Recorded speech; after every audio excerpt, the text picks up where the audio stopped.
Dear students, आज हम zoology का पेपर सेकंड डेवलपमेंटल बायोलॉजी एक मॉडल पेपर लेकर के इसको डिस्कस करने जा रहे हैं।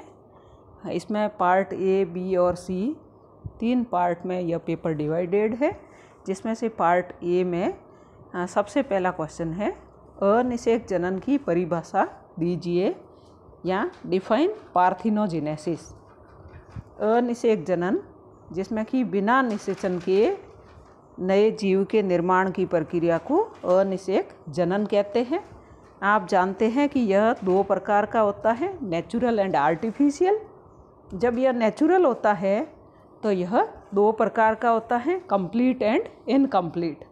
कंप्लीट होता है तब उसमें केवल फीमेल्स ही पाई जाती हैं जो कि 2n होती हैं और उनके एग्स जो हैं वो पार्थिनोजेनेसिस के द्वारा, अनिषेक जनन के द्वारा वापस फीमेल्स को ही उत्पन्न करते हैं।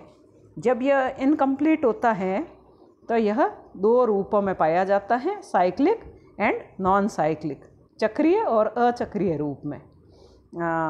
चक्रीय रूप में जब यह होता है तो उसमें सेक्सुअल रिप्रोडक्शन और पार्थिनोजेनेसिस जो हैं वो एकांतर रूप में उपस्थित हो सकते हैं, या कुछ पीढ़ियों में सेक्सुअल रिप्रोडक्शन होता है, फिर पार्थिनोजेनेसिस होता है, फिर वापस सेक्सुअल रिप्रोडक्शन होता है, तो इस प्रकार से उपस्थित हो सकता है।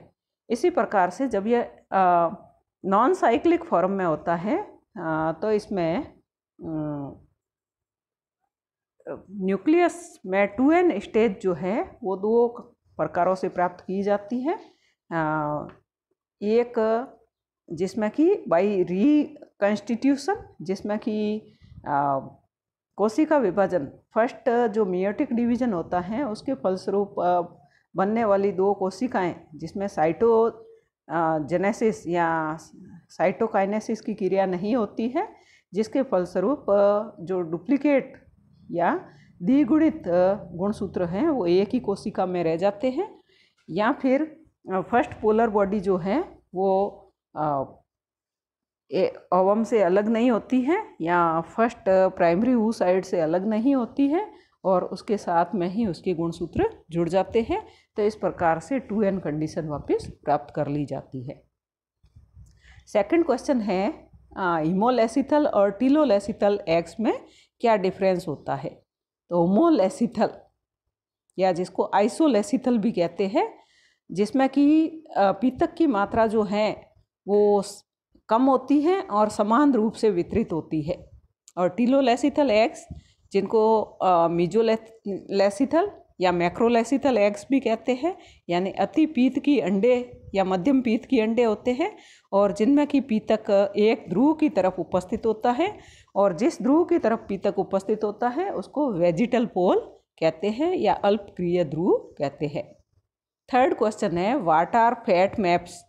फैट मैप्स या संभावित आरेख क्या है। तो संभावित आरेख जो है वो विदलन की प्रारंभिक अवस्थाओं में या जाइगोट में उसके संभावित क्षेत्रों का मैप बनाने की प्रक्रिया को कहते हैं, और इस मैप के द्वारा जाइगोट के विभिन्न भागों के द्वारा आगे चल कर के किन संरचनाओं का निर्माण किया जाएगा उसका पहले से ही एक निर्धारण किया जाता है, या उसका चिन्हित किया जाता है, या उसको आरेखित किया जाता है, उसको फैट मैप्स कहते हैं। नेक्स्ट है व्हाट इज ब्लास्टोसील। ब्लास्टोसील या कोरक गुहा क्या है। तो ब्लास्टुला में पाई जाने वाली कैविटी को ब्लास्टोसील कहते हैं। नेक्स्ट है what is the function of allantois. Extra embryonic membranes 4 प्रकार की होती है, जिसमें first yolk sac, chorion, amnion और एलेंटोइस।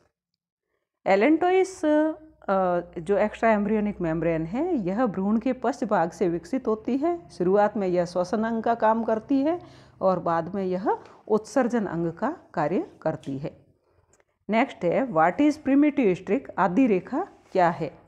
तो आदि रेखा यहाँ पर कॉर्डा मेसोडर्मल सेल्स अंदर की तरफ मूवमेंट करती हैं और अंदर की तरफ मूवमेंट करने के बाद में मेसोडर्मल सेल्स जो हैं वो साइडों की तरफ प्रवास करती है और प्रिमिटिव स्ट्रिक के द्वारा नोटोकॉर्ड का फॉर्मेशन किया जाता है। नेक्स्ट है, उस वैज्ञानिक का नाम लिखिए जिसने पहला स्तनी क्लोन बनाया था। इयान विल्मुंट, जिन्होंने डॉली बेड का निर्माण किया था। न्यूक्लियर ट्रांसफ़र टेक्निक क्या है? तो न्यूक्लियर ट्रांसफ़र टेक्निक में केंद्रक को, ऐसा अंडाणु जिसके केंद्रक को हटा दिया जाता है या नष्ट कर दिया जाता है और किसी कायिक कोशिका के केंद्रक को उसके अंदर प्रत्यारोपित किया जाता है। डिफाइन ऑर्गेनोजेनेसिस, अंग निर्माण की परिभाषा दीजिए।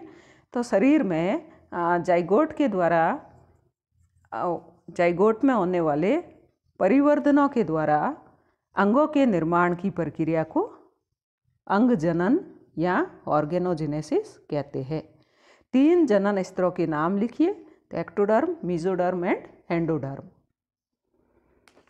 पार्ट बी में क्वेश्चंस जो हैं, पहला क्वेश्चन है शुक्राणु की संरचना को समझाइए। तो शुक्राणु की संरचना में मुख्य रूप से 3 भाग होते हैं, हेड, मिडल पीस, 4 भी कह सकते हैं, head, neck, middle piece and tell.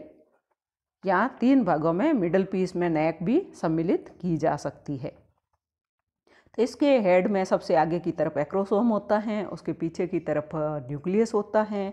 फिर इसके नेक वाले रीजन में 2 सेंट्रियोल्स उपस्थित होते हैं, जो इसके केंद्रक के जस्ट पास में होता है, उसको प्रॉक्सिमल कन्वोल्यूटेड सेंट्रियोल कहते हैं। और जो दूर की तरफ होता है जिसको डिस्टल कन्वोल्यूटेड सेंट्रियोल कहते हैं।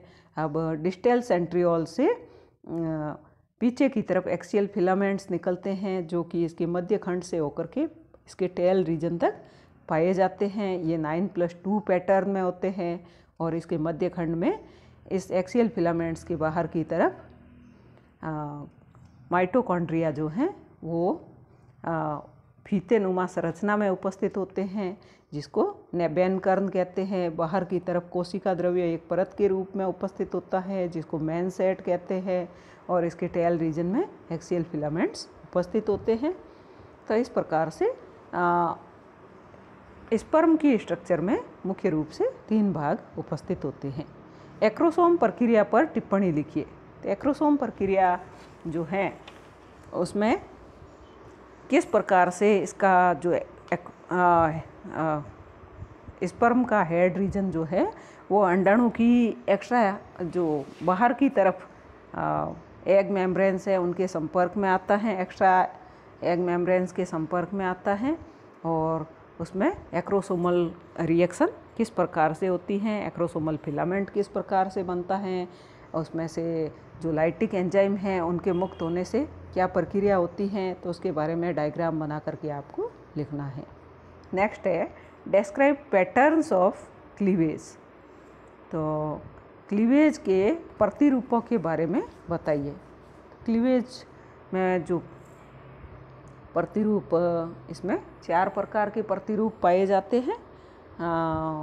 Radial cleavage, biradial cleavage, bilateral cleavage and rotational cleavage. Next है गैस्ट्रुलेशन का महत्व समझाइए। तो गैस्ट्रुलेशन की प्रक्रिया में 3 जनन स्तरों का निर्माण होता है। ब्लास्टुला जो कि सिंगल लेयर्ड होता है, उससे ट्रिपल लेयर्ड स्ट्रक्चर का फॉर्मेशन होता है। अंदर की तरफ एक नई कैविटी बनती है जिसको आर्केंट्रॉन कहते हैं, जो कि आगे चल कर के आहार नाल का निर्माण करती है। यह बाहर की तरफ एक छिद्र की सहायता से खुलती है जिसको ब्लास्टोपोर कहते हैं, जो कि प्रोटोस्टोमिया में आगे चल कर के माउथ फॉर्मेशन करता है और ड्यूटेरोस्टोमिया में यह एनस का फॉर्मेशन करता है। और गैस्ट्रुलेशन की प्रक्रिया के द्वारा कॉर्डा मेसोडर्मल सेल्स अंदर की तरफ प्रवास करती हैं और इसके कारण ही न्यूरोलेशन की क्रिया होती है, यानी कि तंत्रिका तंत्र का निर्माण होता है। अगर गैस्ट्रुलेशन प्रक्रिया के दौरान कोशिकाएं अंदर की तरफ प्रवास नहीं करती हैं तो नर्वस सिस्टम का या तंत्रिका तंत्र का निर्माण नहीं हो पाता है और इस प्रकार के गैस्ट्रुला को एक्सोगैस्ट्रुला कहते हैं। नेक्स्ट है right A note on amnion and Korean. तो एमनियन और कोरियन पर टिप्पणी लिखनी है। अभी मैंने पीछे आपको एलेंटोइस में बताया था कि 4 प्रकार की एक्स्ट्रा एम्ब्रियोनिक मेम्ब्रेन्स पाई जाती हैं। उसमें सबसे पहले बनने वाली यॉर्क सैक है, और एमनियन जो कि भ्रूण को चारों तरफ से घेरे रखती है, और इसमें एमनियोटिक फ्लूइड पाया जाता है जो कि भ्रूण को सूखने से बचाती है और टेम्परेचर चेंजेस से बचाती है, बाहरी वातावरण में होने वाले परिवर्तनों से बचाती हैं, बाहरी आघातों से भ्रूण की सुरक्षा करती है, और कोरियन के जो हैं कोरियन एलेंटोकोरियन के फॉर्म के रूप में ब्लड वेस्कुलर सिस्टम का फॉर्मेशन करता है। नेक्स्ट है मुर्गी के अंडे का नामांकित चित्र बनाइए। तो इसमें हेंस एग का आपको डायग्राम बनाना है। इसमें बाहर की तरफ इसमें 5 जो अतिरिक्त झिल्लियाँ पाई जाती हैं, एक्स्ट्रा एग मेम्ब्रेन्स जो पाई जाती हैं, उनके बारे में आपको बताना है और इसको नामांकित चित्र आपको बनाना है। विभिन्न प्रकार की स्तंभ कोशिकाओं के प्रकार और उपयोग का वर्णन कीजिए। तो इसमें स्टेम सेल्स कितने प्रकार की होती है और उनका एप्लीकेशंस क्या है उसके बारे में आपको लिखना है। और लास्ट क्वेश्चन है इसमें, फ्रेटर्नल ट्विन्स को समझाइए। जब एक जाइगोट एक्सीडेंटली 2 भागों में विभाजित हो जाता है तो फ्रेटर्नल ट्विन्स का निर्माण होता है, और इसमें बनने वाले जो जुड़वा हैं वो दोनों एक ही लिंग के होते हैं। इसके बारे में आपको डायग्राम के द्वारा समझाना है। Thank you.